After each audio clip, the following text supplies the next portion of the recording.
Now, it's been a year since Beijing imposed a new national security law in Hong Kong. The harsh regulations have changed the city dramatically. Its political opposition has been crushed. Pro-democracy voices have been silenced. And as we'll hear in this report, many residents have fled overseas. Around midnight on the 30th of June 2020, Beijing implemented a national security law in Hong Kong, effective immediately. 1 year later, 117 people have been arrested and 64 have been charged under the draconian law. Amnesty International has called the situation in Hong Kong a human rights emergency. The law has been used to target dissent, justify censorship and arrests. The law was imposed to punish anything that Beijing deems as subversion, secession, colluding with foreign forces and terrorism, with up to life in prison. Back in 2020, the bill was drafted almost entirely in a closed-door meeting in Beijing that even Hong Kong leader Carrie Lam was not part of. And it came after months of pro-democracy protests in Hong Kong, which Beijing saw as an open challenge to its national sovereignty.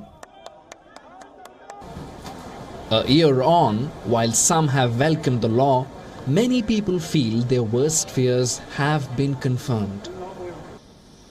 The recent crackdown of authorities on pro-democracy newspaper Apple Daily has raised several questions on freedom of speech in Hong Kong.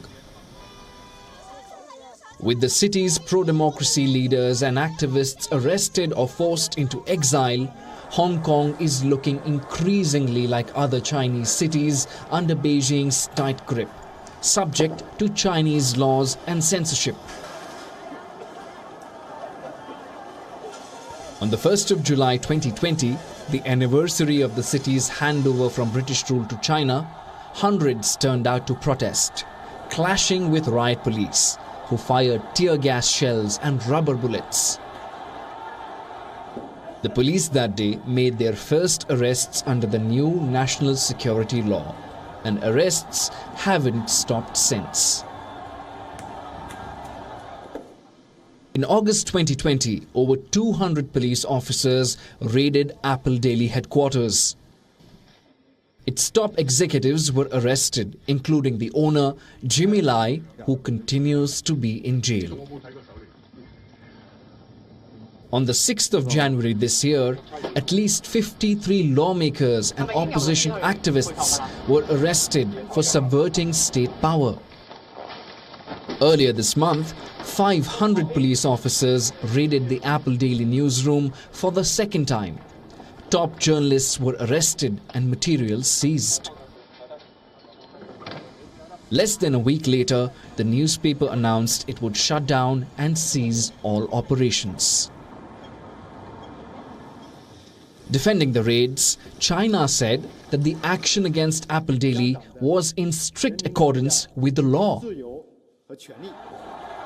Over the last year, the new law has drawn backlash from the global community.